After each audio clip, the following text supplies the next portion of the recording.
सुप्रभात। ज्योतिष शास्त्र में नवग्रहों का विशेष महत्व है। सूर्य, चंद्र, मंगल, बुध, गुरु, शुक्र, शनि, राहु और केतु, ये 9 ग्रह हमारे जीवन पर गहरा प्रभाव डालते हैं। इन ग्रहों की शांति और अनुकूलता के लिए नवग्रह स्तोत्र का पाठ किया जाता है। नवग्रह स्तोत्र व्यास ऋषि ने लिखा है। इसमें 9 ग्रहों से जुड़े 9 मंत्र शामिल हैं। ऐसी मान्यता है कि इस स्तोत्र का पाठ जीवन की समस्याओं और कठिनाइयों को दूर करता है तथा धन, समृद्धि, संपन्नता व स्वास्थ्य प्रदान करता है। स्तोत्र का प्रथम श्लोक है, जपा कुसुम संकाशं काश्यपेयं महाद्युतिं तमोरिं सर्वपापघ्नं प्रणतोस्मि दिवाकरम। जपा अर्थात जास्वंद के फूल की तरह कांति वाले ऋषि कश्यप के पुत्र, प्रकाश से परिपूर्ण, अंधकार के शत्रु, सभी पापों का निवारण करने वाले दिन के राजा सूर्य को मैं प्रणाम करता हूँ। सूर्य पूर्व दिशा के स्वामी रक्तवर्ण पित्त प्रकृति ग्रह है। पिता, आत्मा, प्रताप, आरोग्यता, आसक्ति व लक्ष्मी का विचार सूर्य से किया जाता है। सिंह राशि के स्वामी सूर्य है। दधि शंख तुषाराभं क्षीरोदार्णव संभवं नमामि शशिनं सोमं शंभोर्मुकुटभूषणम्। जो दही, शंख और हिमखंडों के समान रंग के हैं, जिनकी उत्पत्ति क्षीर समुद्र से है, जो शिवजी के मस्तक पर अलंकार की तरह विराजमान रहते हैं, उस चंद्रमा को मैं प्रणाम करता हूँ। चंद्र पश्चिमोत्तर दिशा के स्वामी श्वेतवर्ण और जल ग्रह है। मन, बुद्धि, माता और धन का विचार चंद्र से किया जाता है। कर्क राशि के स्वामी चंद्र है। धरणी गर्भ संभूतं विद्युत कांति समप्रभं कुमारं शक्तिहस्तंतं मंगलम प्रणमाम्यहम्। पृथ्वी के उदर से जिनकी उत्पत्ति हुई है, विद्युत पुंज के समान जिनकी प्रभा है, जो शुभ है और जिनके हाथों में महान शक्ति है, इस मंगल को मैं प्रणाम करता हूँ। मंगल को दक्षिण दिशा के स्वामी रक्तवर्ण, धैर्य तथा पराक्रम के स्वामी माना जाता है। मंगल से रोग, भाई, भूमि, शत्रु का विचार किया जाता है। मंगल मेष तथा वृश्चिक राशि के स्वामी है। प्रियंगुकलिका श्यामं रूपेण प्रतिमं बुधं सौम्यं सौम्य गुणोपेतं तं बुधं प्रणमाम्यहम्। प्रियंगों की कली के समान गहरे रंग वाले, अद्वितीय सौंदर्य और बुद्धिमत्ता से परिपूर्ण, शांत और मनभावन गुणों वाले बुध को मैं प्रणाम करता हूँ। बुध उत्तर दिशा के स्वामी त्रिदोष प्रकृति श्याम वर्ण है। विद्या, बंधु, विवेक, मामा, मित्र का विचार बुध से किया जाता है। मिथुन तथा कन्या राशि के स्वामी बुध है। देवानां च ऋषीणां च गुरुं काञ्चन सन्निभं बुद्धिभूतं त्रिलोकेशं तन्नमामि बृहस्पतिम। जो देवताओं और ऋषियों के गुरु है, स्वर्ण रंग और बुद्धि के अखंड भंडार, जो तीनों लोकों के स्वामी है, उन बृहस्पति को मैं प्रणाम करता हूँ। बृहस्पति अर्थात गुरु पूर्वोत्तर दिशा के स्वामी, पीतवर्ण और आकाश तत्व है। बुद्धि, शरीर पुष्टि, पुत्र और ज्ञान का विचार गुरु से किया जाता है। पारलौकिक एवं आध्यात्मिक सुखों का विचार भी गुरु से किया जाता है। धनु तथा मीन राशि के स्वामी गुरु है। हिमकुंद मृणालाभं दैत्यानां परमं गुरुं, सर्वशास्त्र प्रवक्तारं भार्गवं प्रणमाम्यहम्। ओस, कमल की डंठल और चमेली के फूल की चमक से परिपूर्ण राक्षसों के परम गुरु, शास्त्रों के उपदेशक, भृगु ऋषि के वंशज शुक्राचार्य अर्थात शुक्र ग्रह को मैं प्रणाम करता हूँ। शुक्र दक्षिण पूर्व दिशा के स्वामी, श्याम गौरवर्ण जल ग्रह एवं कार्यकुशल है। नेत्र, स्त्री, वाहन, भूषण, व्यापार और सुख का विचार शुक्र से किया जाता है। सांसारिक और व्यावहारिक सुखों का कारक शुक्र को माना जाता है। वृषभ तथा तुला राशि के स्वामी शुक्र है।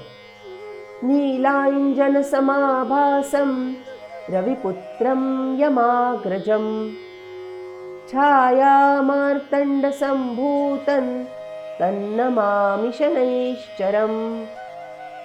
नीली स्याही के समान जिनकी दीप्ति है, जो सूर्य भगवान के पुत्र तथा यमराज के बड़े भाई हैं, सूर्य की छाया से जिनकी उत्पत्ति हुई है, उन शनैश्चर अर्थात शनि को मैं प्रणाम करता हूँ।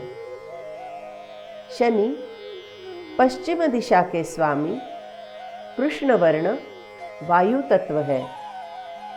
शनि से आयु, शारीरिक बल, उदारता, विपत्ति, मोक्ष, ख्याति, नौकरी आदि का विचार किया जाता है। मकर तथा कुंभ राशि के स्वामी शनि है। अर्धकायं महावीर्यं चंद्रादित्य विमर्दनम, सिंहिका गर्भ संभूतं तं राहुं प्रणमाम्यहम्। जिनका केवल आधा शरीर है, जो महापराक्रमी है, चंद्र और सूर्य को भी जो परास्त कर देते हैं, सिंहिका के गर्भ से जो उत्पन्न हुए हैं, ऐसे राहु को मैं प्रणाम करता हूँ। राहु पश्चिम दक्षिण दिशा के स्वामी, कृष्ण वर्ण और क्रूर ग्रह है। राहु से पितामह का विचार किया जाता है। पलाश पुष्प संकाशन तारकाग्रहमस्तकम्, रौद्रं रौद्रात्मकं घोरं तं केतुं प्रणमाम्यहम्। पलाश के फूल की तरह जिनका लाल वर्ण है, जो समस्त तारका और ग्रहों में श्रेष्ठ है, जिनका रूप विशालकाय व रौद्र है, ऐसे केतु को मैं प्रणाम करता हूँ। केतु को क्रूर ग्रह माना जाता है। मातामह का विचार केतु से किया जाता है। केतु को मोक्ष कारक भी माना जाता है। अंतिम 3 श्लोक फलश्रुति के हैं। इति व्यास मुखोद्गीतम् यः पठेत् सुसमाहितः, दिवा वा यदि वा रात्रौ विघ्न शांतिर्भविष्यति। व्यास जी के मुख से निकले इस स्तोत्र का जो दिन में या रात्रि के समय पठन करता है, उसकी सारी विघ्न बाधाएं नष्ट हो जाती है। नर नारी नृपाणां च भवेद् दुःस्वप्ननाशनम् ऐश्वर्यमतुलं तेषामारोग्यं पुष्टिवर्धनम्।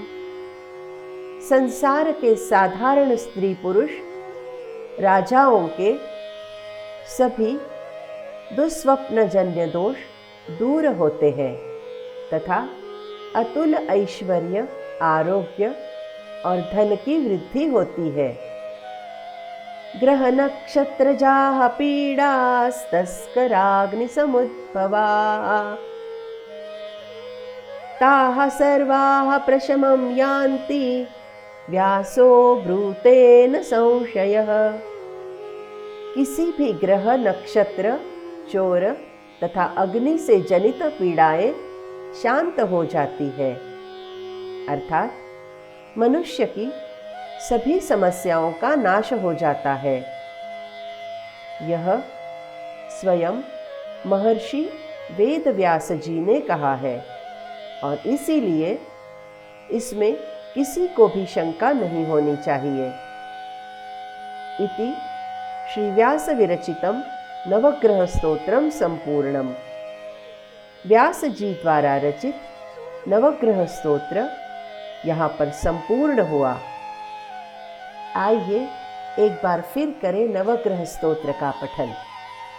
जपा कुसुम संकाशं काश्यपेयं महाद्युतिं तमोरिं सर्वपापघ्नं प्रणतोऽस्मि दिवाकरम् दधिशङ्खतुषाराभं क्षीरोदार्णवसम्भवम् नमामि शशिनं सोमं शम्भोर्मुकुटभूषणम् धरणीगर्भसम्भूतं विद्युत्कान्तिसमप्रभम् कुमारं शक्तिहस्तन्तं मङ्गलं प्रणमाम्यहम् प्रियङ्गुकलिकाश्यामं रूपेण प्रतिमं बुधम् सौम्यं सौम्यगुणोपेतं तं बुधं प्रणमाम्यहम् देवानां च ऋषीणां च गुरुं काञ्चनसन्निभम्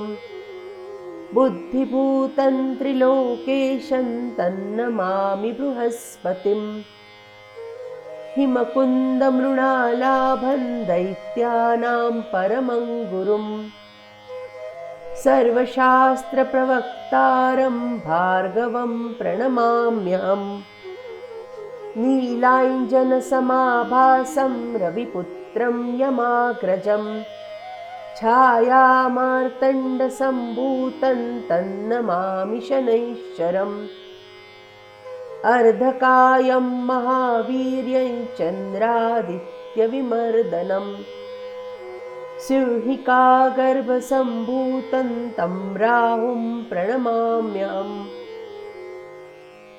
पलाशपुष्पसङ्काशं तारकाग्रहमस्तकम् रौद्रं रौद्रात्मकं घोरं तं केतुं प्रणमाम्यहम् इति व्यासमुखोद्गीतं यः पठेत् सुसमाहितः दिवा वा यदि वा रात्रौ विघ्नशान्तिर्भविष्यति नरनारी नृपाणां च भवेद् दुःस्वप्ननाशनम् ऐश्वर्यमतुलं तेषामारोग्यं पुष्टिवर्धनम् ग्रहनक्षत्रजाः पीडास्तस्कराग्निसमुद्भवा ताः सर्वाः प्रशमं यान्ति व्यासो ब्रूतेन संशयः। इति श्री व्यास विरचितं नवग्रह स्तोत्रम संपूर्णम। यदि आपको मेरा यह वीडियो पसंद आया हो तो मेरे चैनल को लाइक, सब्सक्राइब तथा शेयर करना ना भूलें। धन्यवाद।